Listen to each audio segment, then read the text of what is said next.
Imagine descobrir que o mar esconde segredos mais antigos do que a própria humanidade. Segredos que não deveriam ser revelados e que, por algum infortúnio do destino, você foi escolhido para descobrir e desvendar esses segredos. Porém, quanto mais fundo você mergulha para entender essa loucura, mais deseja a morte. Oi, eu sou a Ana. Pega o seu remo, marujo, porque hoje nós vamos navegar pelas águas sombrias de Dagon, explorando tanto o conto seminal de H.P. Lovecraft, que foi publicado em 1917, quanto a adaptação cinematográfica de 2001, dirigido pelo Stuart Gordon. Bom, é melhor ir se preparando, porque essa jornada vai desde o horror cósmico até uma experiência extremamente curiosa e um pouco angustiante, pelos motivos errados. Antes de eu começar a falar sobre o conto de Dagon, eu gostaria de dizer que sim, eu sei que vocês preferem muito mais que eu apareça, mas hoje infelizmente não vai estar dando, porque eu estou de mudança, como eu já comentei na aba comunidade. E além disso, infelizmente, vocês vão ouvir barulho de cortador de grama, vocês vão ouvir barulho de moto fazendo randandã na frente da minha casa. É 7 horas da manhã e já tem motoqueiro na frente da minha casa empinando moto. Vocês não sabem o quanto eu me seguro pra não sair e tacar o chinelo na moto, desequilibrar o infeliz só pra ele cair e eu dar risada. Porque, gente, é 7 horas da manhã, pelo amor de Deus. Eu queria estar ouvindo só barulho de passarinho. Mas enfim, no vídeo de hoje vocês vão me ter full pistola, vocês vão ter sim imagem de IA, e eu não quero choradeira nos comentários sobre isso. E vocês vão ter a participação dos vileiros, porque não, né? Eles têm que marcar presença. E é isso, tá? Vamos pro conto antes que eu já me estresse e comece a brigar mais.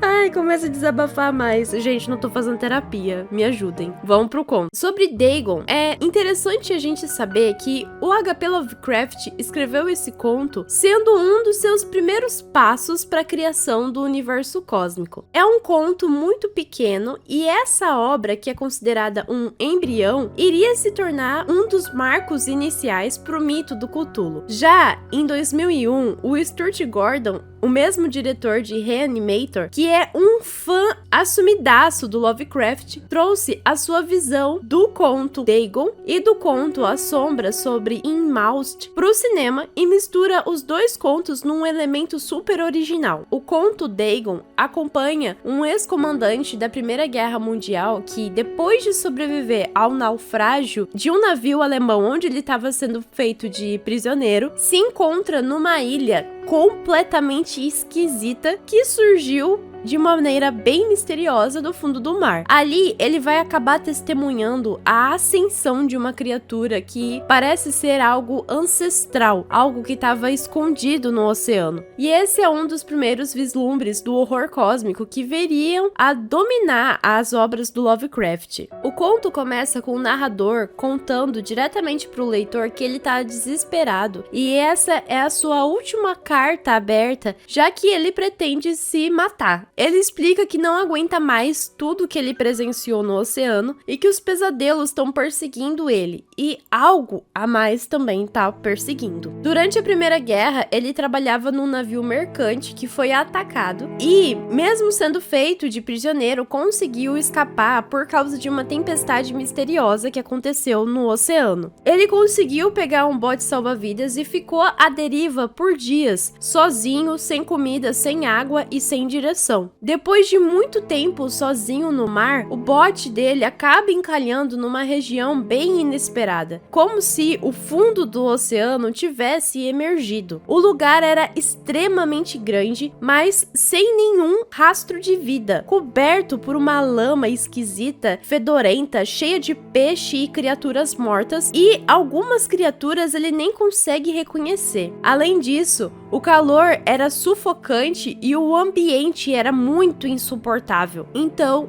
o nosso marujo começa a caminhar para desbravar aquele lugar e passa horas caminhando até encontrar uma colina que parecia se erguer no meio daquela imensidão toda, surreal e ao mesmo tempo com uma sensação maligna. Quando ele chega perto da fenda próxima à colina, ele vê que existe um monolito. E quando ele chega mais perto do monolito, ele vê que tem uma pedra gigantesca, como um obelisco, coberta de inscrições. Nesse obelisco estão esculpidas figuras de criaturas marinhas com formas humanoides, mostrando cenas de rituais, adoração, e até dá a entender que existia uma sociedade vivendo nas profundezas e que adoravam algum tipo de deus. Enquanto ele observava o monólito, alguma coisa começa a emergir da água. Uma criatura gigantesca de pele viscosa, com forma de homem e peixe, se ergue diante dele. A criatura se apoia no monólito como se fosse um altar e começa um ritual de devoção. O marujo fica complexado observando aquela criatura, adorando aquele monólito, e ao mesmo tempo as coisas começam a fazer sentido, mas também não fazem sentido na cabeça dele. É como se as peças do que ele conseguiu identificar e conseguiu interpretar daquelas figuras finalmente tivessem se encaixado, mas não faz sentido uma criatura daquelas realmente existir. Ele acreditava que fossem seres humanos pré-históricos que tivessem desenhado naquela pedra e não que fosse realmente uma criatura marinha. Então a criatura se ergue diante dele e tenta agarrar o marujo, mas ele foge desesperado de volta pro bote. Tomado pelo pânico, ele acaba tropeçando na lama e ele chega tão rápido no bote que ele nem consegue lembrar o tempo que ele teve para percorrer desde o monólito até o mar. Ele reza, ele implora, ele pede para que aquela criatura não alcance ele, mas eventualmente ele acaba perdendo a consciência por falta de água e comida e volta à deriva no mar. Ele acaba sendo encontrado e é levado para um hospital psiquiátrico. E lá ele conta tudo o que aconteceu, mas os médicos acabam entendendo que tudo passou de uma alucinação graças à desidratação e à fome. Os sonhos com o mar e com a criatura não deixam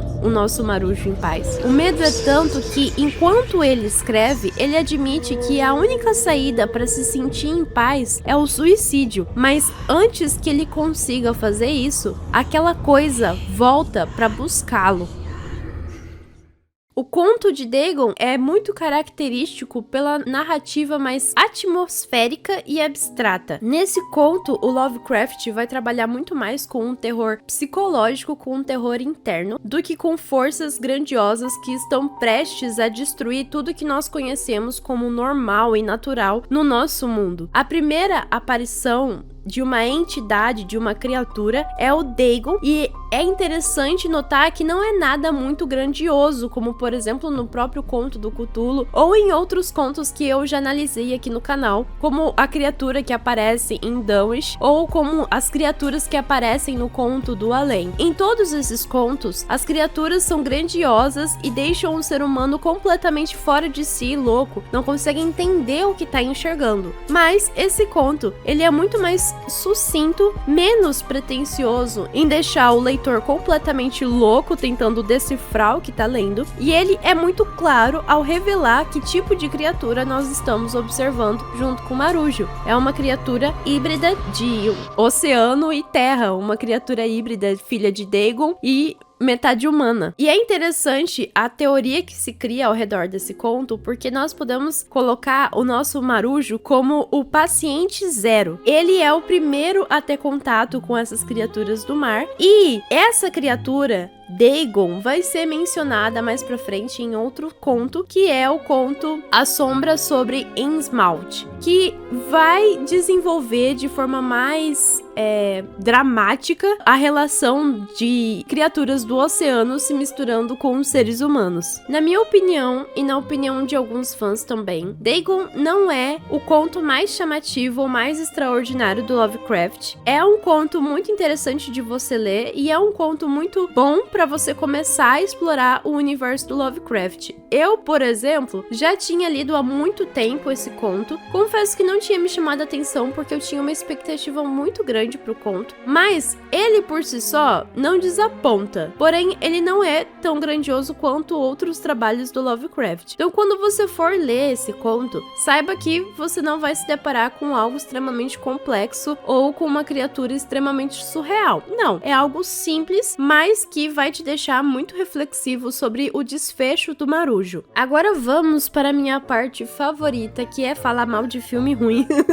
Ou nesse caso, é falar bem de filme ruim, porque eu fui extremamente surpreendida. O filme Dagon, que foi uma adaptação feita tanto do conto Dagon quanto do conto A Sombra sobre Innsmouth, é uma adaptação absurda de louca. E eu vou explicar isso pra vocês. Na trama, o Paul e a namorada dele, junto com mais 2 personagens, sofrem um acidente de barco na costa da Galácia, que fica ali na região da Espanha. Lá, eles descobrem um culto a uma entidade marinha chamada Dagon e um pacto sombrio que envolve sacrifício humano e transformação. E essa parte da transformação é minha favorita. Bom, falando sobre a narrativa, o Paul, ele é um jovem empresário promissor que acabou de fazer uma fortuna, sabe-se lá Deus como, porque o filme não explica, o filme diz que ele é rico, mas também não explica como que ele ficou rico direito. Enfim, a gente só sabe que o Paul é extremamente rico e ele tá fazendo uma viagem junto com a sua namorada Bárbara pra comemorar e o amigo do casal, que é o Howard e a Vicky. No início do filme, a gente já percebe que o filme vai ser extremamente positivo, porque a primeira interação que o Paul tem com a Bárbara é pra escrachar, pra falar de forma aberta, clara, nítida, tudo o que a gente precisa saber sobre o filme, mas de um jeito muito mal trabalhado. Alguns chamam isso de infodump, quando o personagem descarrega todas as informações no diálogo, pra gente já ficar sabendo de tudo de uma vez. É um jeito muito preguiçoso do roteiro mostrar as informações pra gente. Por quê? Porque no cinema, você mostra as coisas pra quem tá assistindo. Você não fica contando. Não é uma fofoca, é o filme. Então você mostra. Mas enfim, aqui eles acharam muito de bom tom a Bárbara ficar falando que o Paul era rico, a Bárbara ficar falando que o Paul tem uma mãe que tem origem espanhola, a Bárbara ficar falando que o Paul não se dá bem com o Howard e com a Vicky, e a Bárbara ficar falando que o Paul é viciado em trabalho. O Paul, desde o início, já demonstra ser um banana, porque ele não fala praticamente nada sobre ele próprio, ele só fica concordando com a Bárbara. E esses diálogos, desde o começo, gente, não consegui evitar. Se você foi uma fanfiqueira aos 13 anos, você vai identificar esses diálogos de uma fanfic. Eu não sei se foi a dublagem, eu não sei se é culpa do roteiro, mas parece muito uma coisa tirada de fanfic. Ai, gente, mas enfim, eles estão lá curtindo as férias, bebendo e tal, quando de repente uma tempestade misteriosa aparece. Essa tempestade...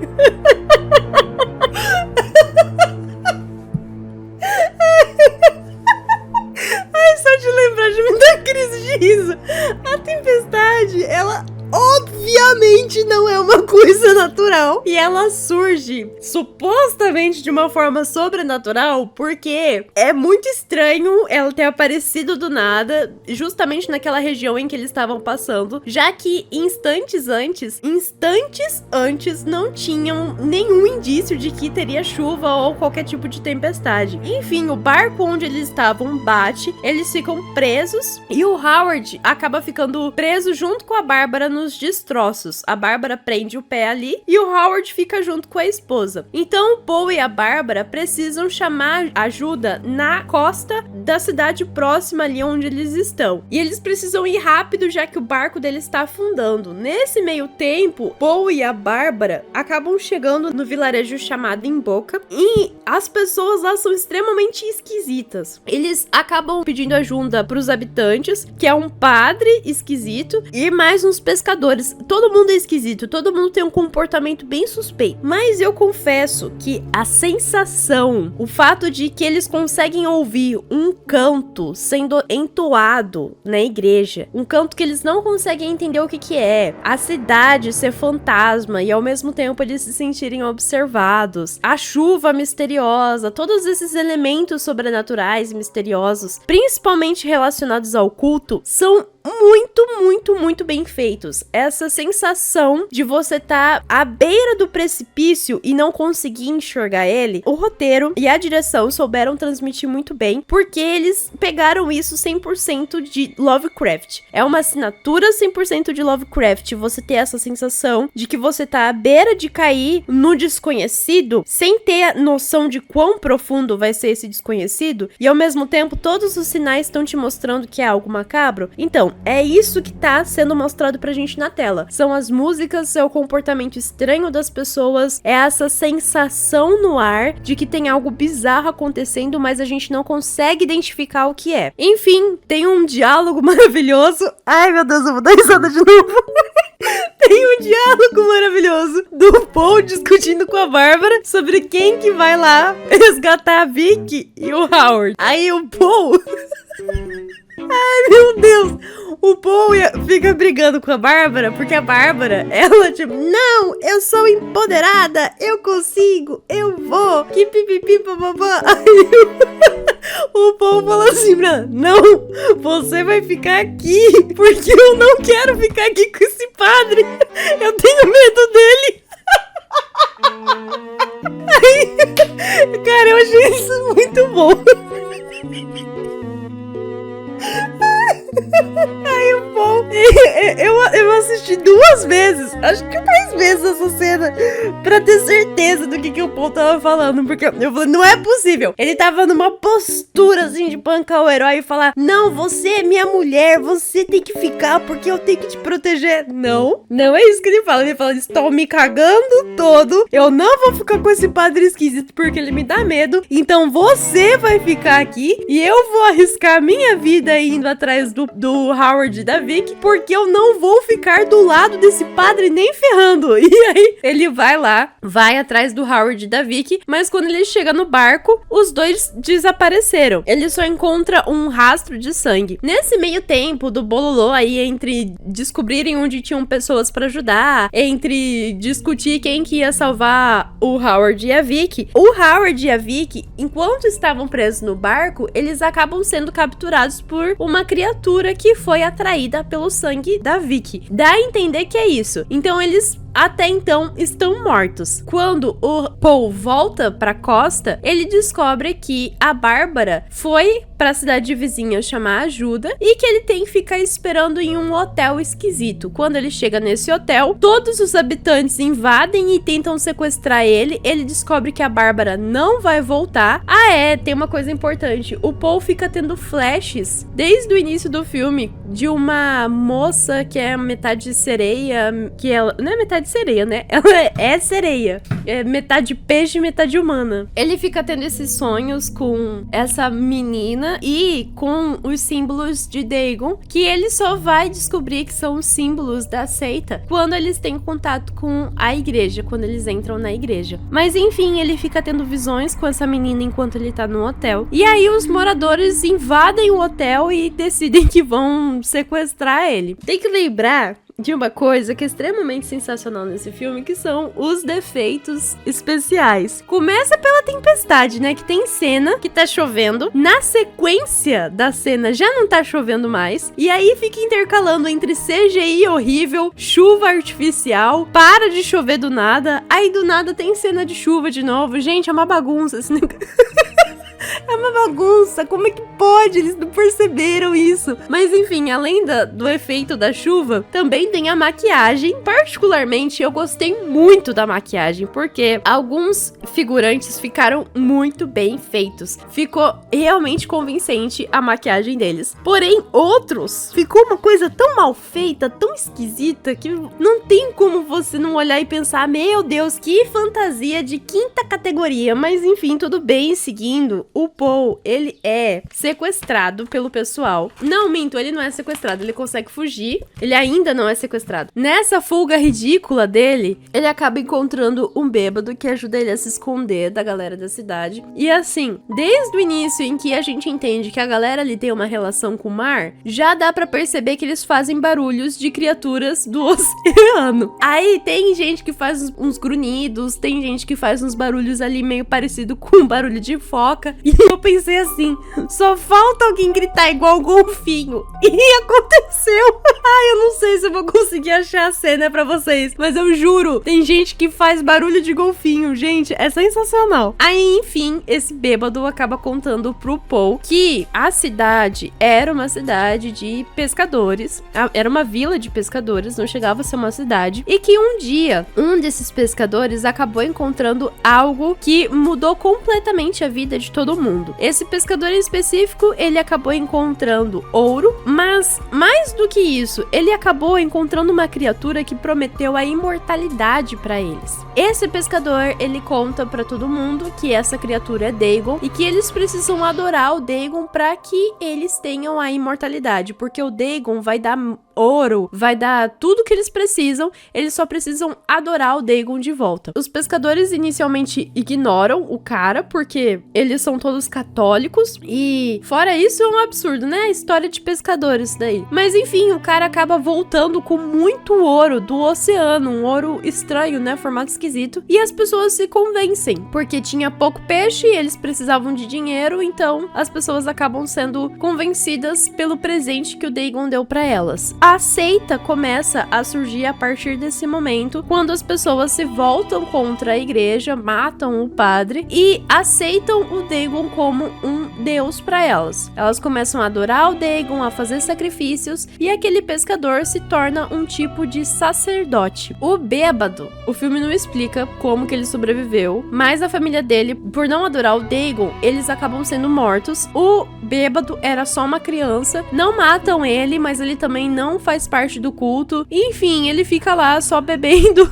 Ele é tão podre que nem o Dagon quer ele. E ele não tá se transformando como as outras pessoas, porque pra você ser imortal, você precisa se transformar numa criatura marinha. Aí o Paul entende o que aconteceu, ele acha que tudo é um absurdo, ele acha que o pescador que tá contando a história pra ele, além de ser mentiroso, ele tá alucinando por causa da bebida. E aí eu fico me perguntando, é sério isso? É sério, o cara viu pessoas fazendo barulho de foca, pessoas parecendo animais na frente dele, se arrastando pelo vilarejo, atrás dele, pessoas com tentáculos no lugar das mãos, e ele não se convenceu da história. Meu Deus do céu, ele entrou na igreja, ele viu a igreja, ele ouviu as músicas, ele ouviu Cthulhu Vatalen, e ele não se convenceu. Meu Deus, esse Paul, como é que ele conseguiu ficar rico?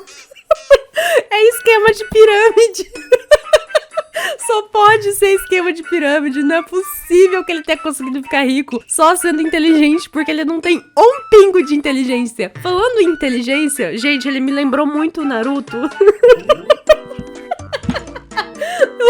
A roupa dele é um laranja, que assim, não tem como disfarçar, mas ninguém consegue enxergar ele. Ninguém consegue enxergar ele. E aí me lembrou tanto os episódios do Naruto, quando ele entrava no modo furtivo. Tipo assim, o ninja tem que misturar com a paisagem, tem que ser completamente invisível. Aí tá lá o Naruto, marca-texto. Ai, gente, é muito ridículo esse filme. Enfim, é muito bom. Enfim, aí o cara, ele acaba sendo capturado. Ai, tem umas sequências de cena muito sem noção, assim, que dá até preguiça de explicar. Mas ele tenta pegar um carro, que é o carro do sacerdote, pra poder ir pra cidade, porque não tem carro no vilarejo, só tem um, não dá certo. Ele entra na casa pra fugir. Lá dentro da casa, ele acaba encontrando a menina que ele via nos sonhos.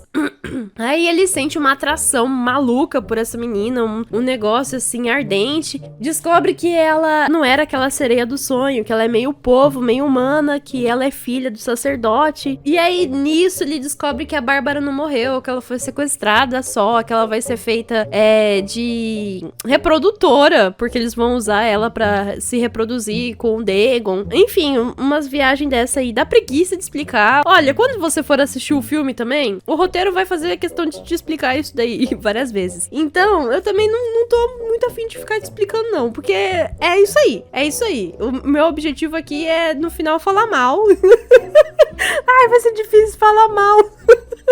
Aí o Paul descobre que a Bárbara não tá morta, então ele vai atrás da Bárbara e ele tem que achar onde que ela tá presa. Ele entra num galpão, nesse galpão ele vê que tem pele humana. Ó, essa cena de pele humana, toda presa na parede, várias peles presas na parede, eu achei muito legal, porque as pessoas da cidade usam pra vestir essa pele. É por isso que parece que não encaixa direito o olho, a boca deles é estranha, dá uma sensação esquisita, tipo o Vale da Estranheza. Então, é como se a gente estivesse olhando pra esses personagens nesse Vale da Estranheza, porque é ser humano, tem características de ser humano, mas não parece humano, é exatamente isso. Enfim, o Paul descobre que o amigo dele, Howard, foi morto e que a pele dele tá lá. Ele descobre que os viajantes, né, os turistas, acabam sendo mortos dessa forma, e além disso, ele acaba atacando fogo em tudo. E essa cena, meu...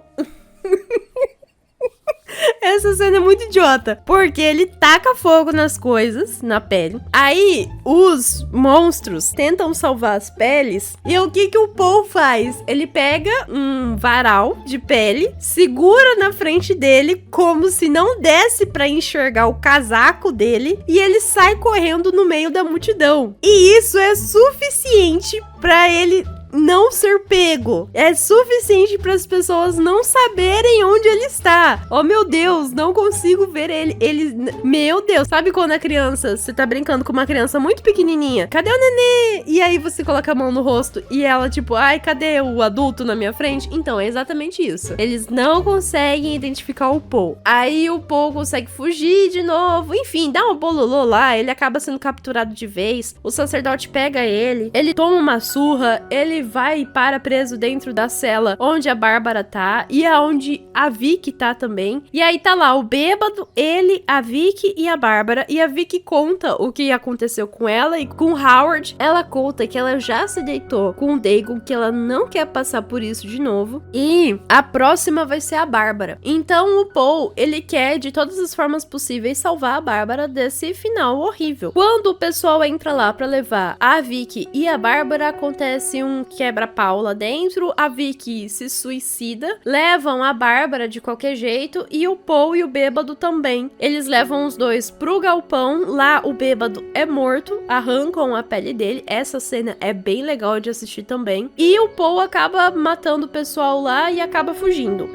Ele vai pra onde tá acontecendo o culto, e nessa cena em que tá acontecendo o culto, minto, ele não consegue fugir não, antes dele ser morto, a filha do sacerdote vai lá e manda os caras soltarem ele. E aí lá no ritual ele vê a Bárbara pendurada e eles estão invocando o Dagon. Quando o Dagon aparece, tem um monte de tentáculo esquisito. Ele tenta salvar a Bárbara, mas não dá certo. Ela acaba caindo na água. E quando puxam ela de volta, ficam numa guerra lá de puxar a Bárbara de volta, de deixar ela cair. Enfim, numa dessas, quando puxa ela de volta, só voltaram os braços. E aí a filha do sacerdote conta que, na verdade, o Paul, ele faz parte daquele povo. Que a mãe do Paul era uma turista da Espanha que teve contato com a vila, que ela foi usada também pelo Dagon para reproduzir mais criaturas daquele lugar, e que o Paul faz parte daquele culto, que a mãe dele fazia parte daquele culto, mas ela fugiu com o Paul e acabou tendo a vida dela nos Estados Unidos. Só que o destino trouxe o Paul de volta para casa. A filha do sacerdote conta que os dois são meio irmãos, mas eles têm uma atração sexual um pelo outro, mas também, né, eles só querem se reproduzir, é isso que importa, não importa se é entre família. E o Paul se nega, ele taca fogo nele mesmo, porque dá tudo a entender que o Paul é extremamente importante ali pra reprodução e tal. Ele taca fogo nele mesmo e se joga no poço. Minto, ele não se joga no poço. A menina vai, se rasteja e empurra ele dentro do poço, os dois caem na água, e aí o Paul descobre que ele tem guelras, que ele consegue respirar debaixo d'água, e tá tudo bem. Acaba o filme aí, ele aceita o destino dele como uma criatura meio marinha. As coisas que funcionam nessa história são com certeza os elementos da maquiagem do body horror, que é muito bem feito. Não todos, não todos, mas tem uma grande parte da maquiagem que foi realmente muito bem feita, que você percebe que é efeito prático. Eles criaram a maquiagem, não é CGI. Até porque se fosse CGI, o que é feito de CGI nesse filme é muito mal feito. Então, tudo que eles conseguiram fazer de forma prática, né? Deu certo porque comparado com o CGI...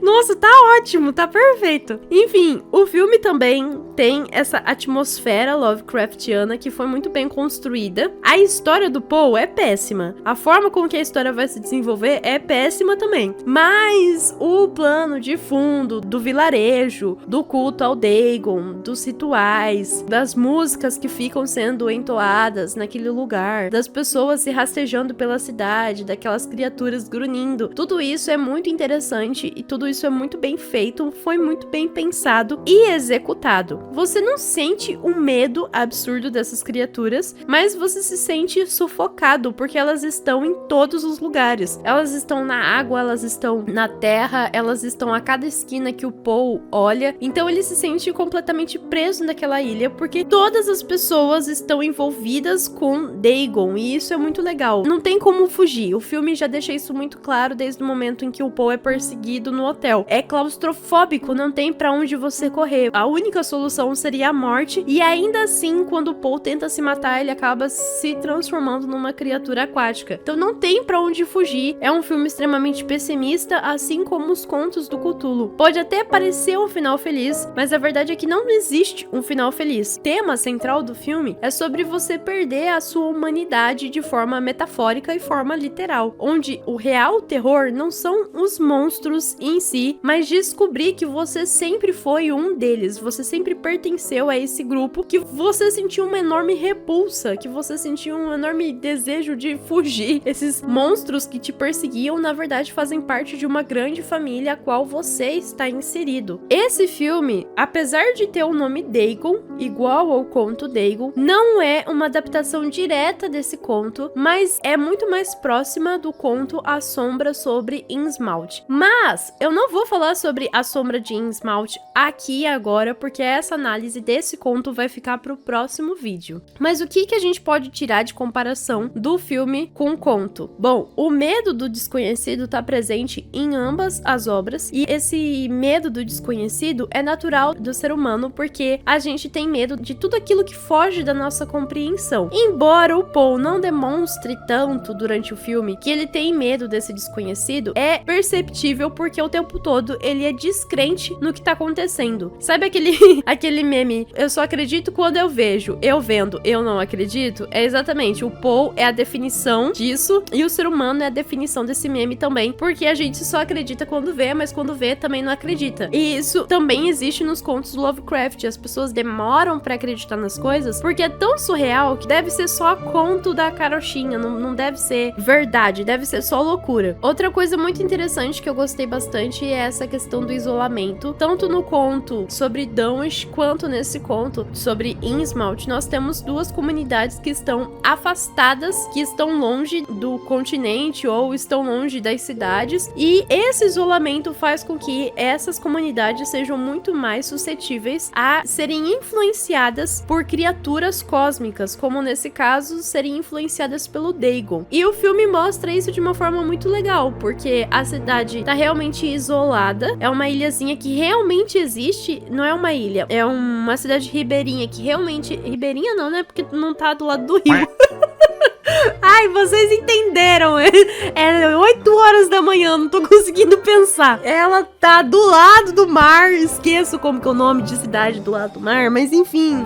É à beira do mar, tá? À beira do mar essa cidade. Enfim, por estar muito isolado, as comunidades acabam não só sendo suscetíveis à adoração de deuses, como também as coisas bizarras que acontecem na comunidade ficam só na comunidade. No conto de Innsmouth, não fica só na comunidade. cidade, essas criaturas elas acabam tendo contato com cidades próximas ali, com vilarejos próximos, só que nenhum estrangeiro quer ir pra lá. Ninguém quer chegar perto daquelas pessoas, assim como acontece em Dunwich também. As pessoas não querem ter contato com quem é daquela região, porque todo mundo é muito esquisito. Uma coisa que eu acho muito interessante é que o Lovecraft, ele nunca descreve muito bem as criaturas dele de forma clara, muito gráfica, o que ajuda a criar mais essa atmosfera horrível que o ser humano não consegue compreender. O filme consegue dar vida muito bem a esses monstros. Eu só diria que a maquiagem em algumas criaturas não ficou tão legal, mas a direção foi muito inteligente em não focar tanto a câmera nessas criaturas, de deixar as coisas meio tremidas, de focar bastante no Paul e não focar tanto na fisionomia das criaturas, a gente entender que tem algo medonho neles, mas não saber ao certo o que é que tem de medonho. Achei isso inteligente, porque além de mostrar que eles não tinham tanto recurso pra fazer uma maquiagem bem feita em todo mundo, eles também tiveram uma alternativa bem cara de Lovecraft, até porque quando a gente tá em pânico tentando fugir de monstros, a gente não vai ficar parado admirando o monstro. Então foi bem inteligente da direção fazer isso, não deixar o Paul parado o tempo todo, embora as cenas de fuga dele sejam terríveis. Gente, que ator ruim! Meu Deus do céu, esse cara é muito ruim. Mas enfim, eu já tô até sem gás pra dar risada, de tanto que eu já ri gravando esse vídeo, cara. Meu Deus do céu. O filme, Dagon, é um filme farofa que não tem medo nenhum de mostrar que é um filme farofa. Ele é um filme muito ruim na questão de ser uma narrativa, de como essa narrativa vai se desenvolver, quais elementos vão ser usados pra desenvolver a história. É tudo muito óbvio, é tudo muito caricato, tudo muito escrachado na sua cara. Você não tem um pingo de silêncio pra conseguir, não silêncio, mas não tem um pingo de mistério pra que você consiga desvendar o filme sozinho, ligar os pontos sozinhos. Não, o filme não quer que você pense, o filme quer que você admire a história absurda que tá sendo contada pra você. Então, por isso, o filme vai te contar tudo em mínimos detalhes pra que você fique muito ciente do que tá acontecendo. Só uma coisa que pra mim foi assim, não fez sentido, é por que o filme apresentou o elemento da mãe do Paul lá no início, por que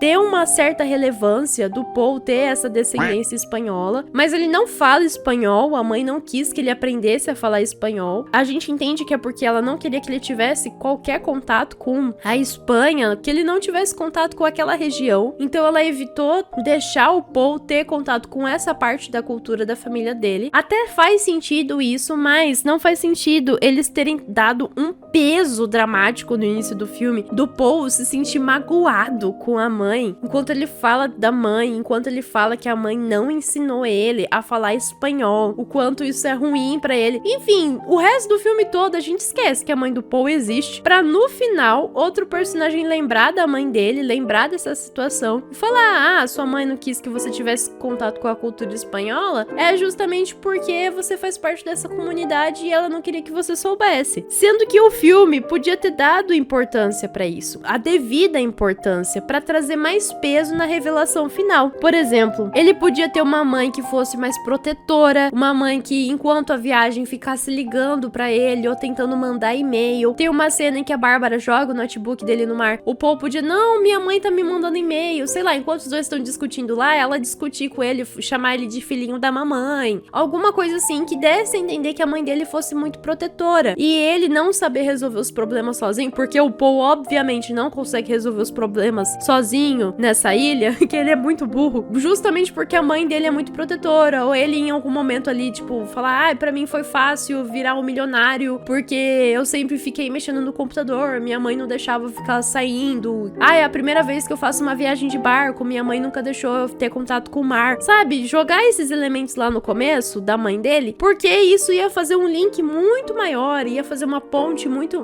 maior, muito mais firme com a revelação final. Ele podia ter falado que a mãe dele foi contra a viagem, enfim, gente, ele literalmente podia ter falado. O filme não tá se propondo a fazer infodumps, então vamos fazer um infodump aqui direito, entendeu? Vamos fazer um infodump que vai ter uma ligação, uma informação importante com o final, construir um caminho pro final, mesmo que a informação esteja jogada na sua cara. O filme já tá se propondo a isso, então vamos se propor fazendo um negócio bem legal. Ou, por exemplo, ele podia ter uma questão no arco de desenvolvimento dele se sentir muito inseguro, dele não se sentir completo, dele sentir que ele sempre precisava da aprovação do pai dele, que o pai dele rejeitava ele. Então, uma mãe super protetora, um pai que rejeita o filho. A gente tem uma pessoa insegura que viaja pra um lugar desconhecido e nesse lugar ele começa a se sentir pertencente. Entendeu como que dá pra fazer um negócio muito mais legal? Ele vê toda aquela situação bizarra, mas estranhamente se sente confortável com tudo que tá acontecendo, mesmo que ele rejeite. Então dava pra fazer um negócio legal. Dava pra fazer, assim, uma trama besta, uma trama bem novela mexicana, mas que ia enriquecer mais a história. Mas, ó, lembrando que isso sou eu sendo chata, tá? Se você acha que o filme é legal do jeito que ele é, que não precisava desenvolver trama, que não precisava desenvolver mais o arco do Paul, tá tudo certo, tá tudo bem. O filme é extremamente divertido. Eu me diverti demais assistindo o filme, me diverti mais ainda contando a história pra vocês, mas analisando a história, analisando a narrativa, dá pra perceber que existem muitas falhas, e inclusive existem muitas barrigas. O que é uma barriga no filme? A barriga é nada mais, nada menos que um espaço que não agrega nada na história, só vai trazer mais volume, e que se não tivesse essa barriga seria muito melhor. Igualzinho essa sua barriga de chope que eu sei que você tem.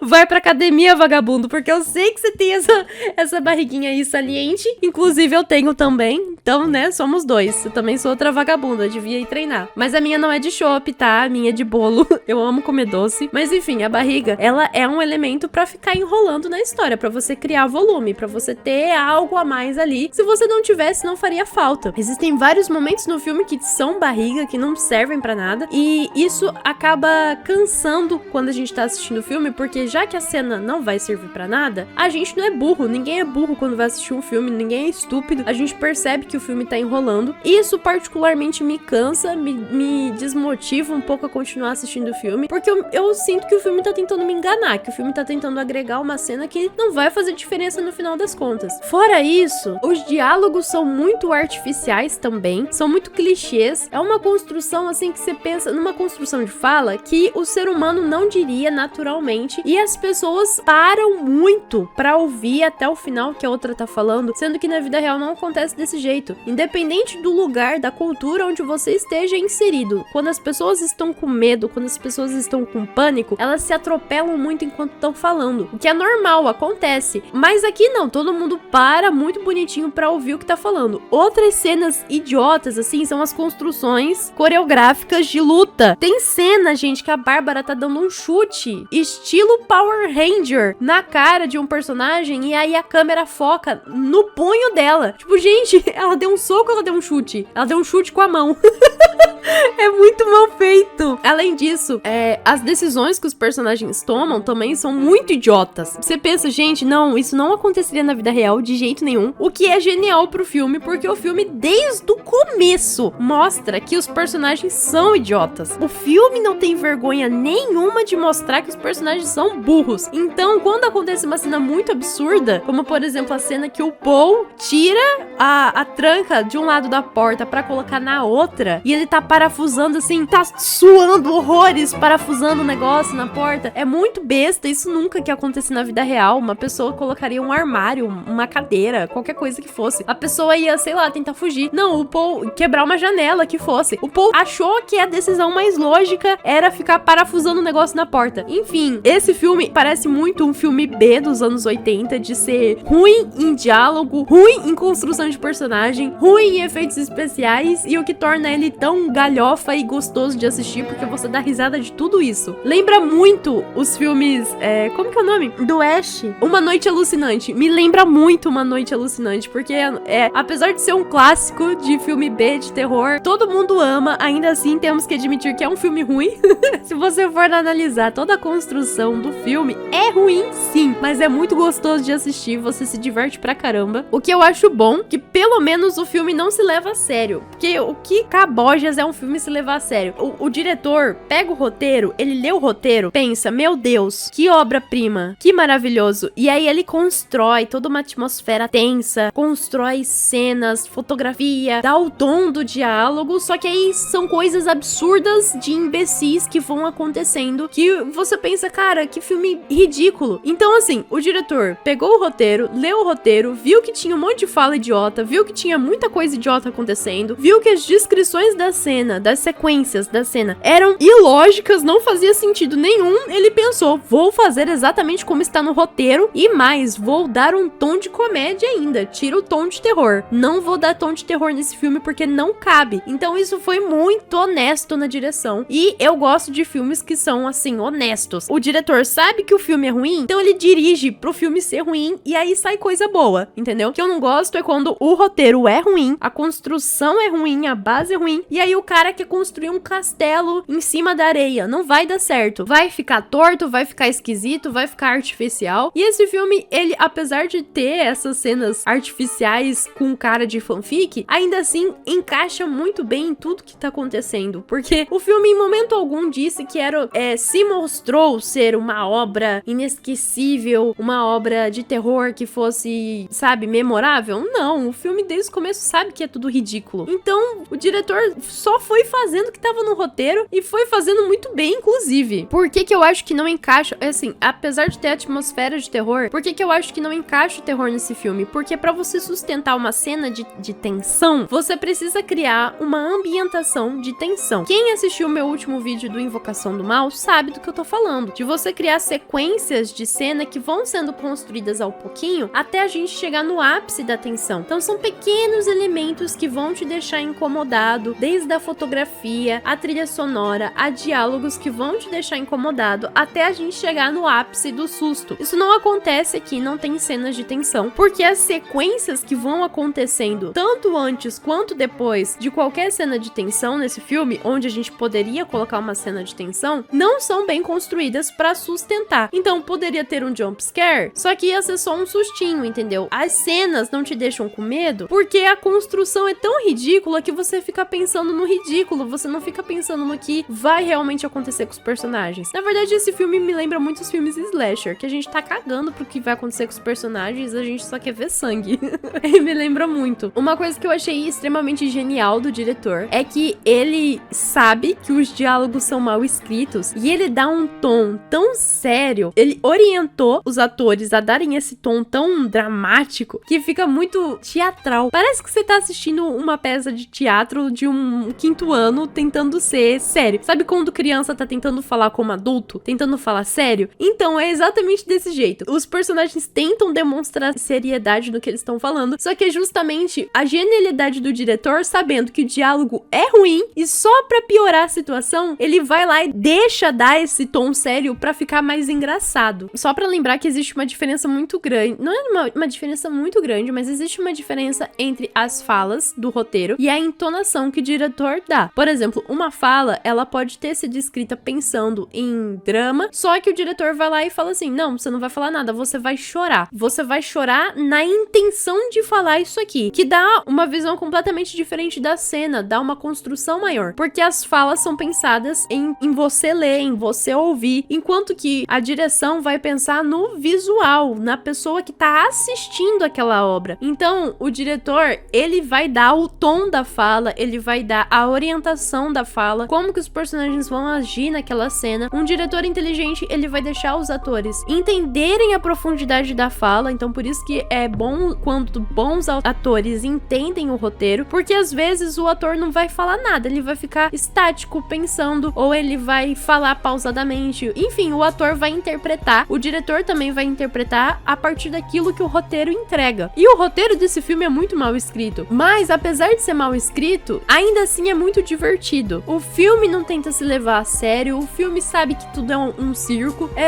Como que é? Se você colocar uma lona vira circo, se fechar a parede vira hospício. É exatamente esse o tom do filme, o que eu adorei. O filme não é uma adaptação fidedigna das obras do Lovecraft, é uma interpretação, o que eu acho muito legal, porque você abre um espaço para que a visão e a interpretação do diretor e do roteirista entrem em cena, o que não ficou difícil de fazer, de adaptar a atmosfera Lovecraftiana, que acontece em muitas adaptações do Lovecraft, que é você tentar imitar exatamente a fórmula do Lovecraft pro audiovisual e sempre falhar, porque as obras do Lovecraft não foram feitas para serem assistidas, foram feitas para serem lidas. Então, o diretor e o roteirista sabiam disso, por isso eles não imitaram, eles adaptaram, eles interpretaram mais do que qualquer coisa, eles interpretaram as obras e a partir disso fizeram um filme, que na minha opinião ficou ótimo do jeito que ficou. Pra mim, o filme só seria horrível se o filme tentasse ser um filme de terror mesmo, mas é um filme de comédia. Eu recomendo demais que vocês assistam esse filme, vocês vão se divertir pra caramba. Só não vai gostar quem tá esperando uma coisa de terror mesmo, não é um filme super de terror. Eu confesso que na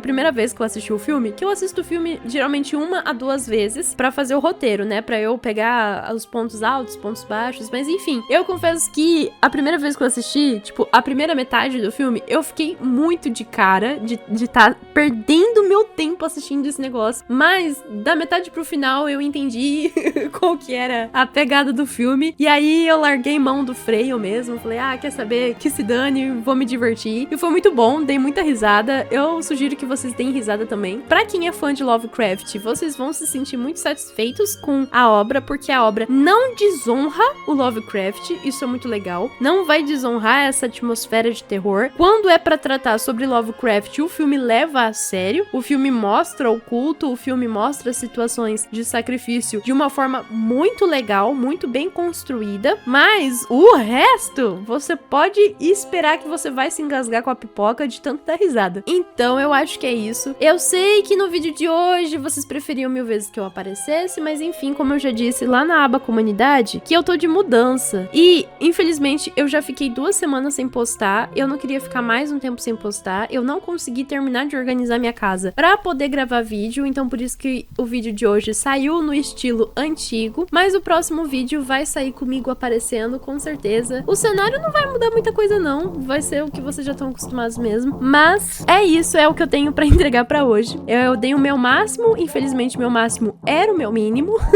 Mentira, eu dei o meu máximo 100% mesmo, e eu espero que vocês tenham gostado bastante. Gente, falando em gostar, se vocês gostam muito do canal, se vocês gostam muito de mim, se vocês querem me apoiar, sejam membros aqui do canal, tem a aba membros, que vocês podem ter o selo de membros, vocês podem ter comentários respondidos com prioridade, e eu tô planejando fazer futuramente mais coisas, presentinhos pra vocês que são membros aqui do canal, mas enfim, por enquanto é isso, vocês vão pagar um valor que é pouco por mês, é R$4 por mês, mas que vai fazer muita diferença pra mim, vai fazer muita diferença pro canal, e eu já sou muito grata por vocês se inscreverem, por vocês compartilharem. Então, se você quer ser membro do canal e me apoiar ainda mais do que você já apoia, assistindo os vídeos, deixando o seu comentário, eu vou ficar muito feliz, eu vou ficar muito grata mesmo, muito, muito mesmo. E caso você não queira ser membro do canal e pagar todo mês um valor fixo, você também pode mandar um Pix pra mim, o valor que você quiser. Se você quiser doar 50 centavos, se você quiser doar R$50, opa, eu vou ficar muito feliz. Mas enfim, o Pix é mais vocês doando o valor que vocês acham que vale a pena doar aqui pro canal. Vocês sabem que todo o valor que eu recebo é convertido pro canal, porque eu quero que o canal cresça cada vez mais. Então é isso, esses são os recados finais. Não esqueçam de curtir, não esqueçam de comentar, compartilhar, de mandar pros seus amigos que gostam de filme galhofa e que não conheciam essa obra cinematográfica clássica do cinema. E não esqueçam também de acionar o sininho de notificação para vocês ficarem sabendo quando sai um vídeo novo e ficarem de olho lá na aba comunidade, porque eu sempre posto comentários, desabafos, eu sempre troco ideia com vocês lá na aba comunidades. Então é isso, pessoal, vejo vocês na semana que vem. Beijo, tchau!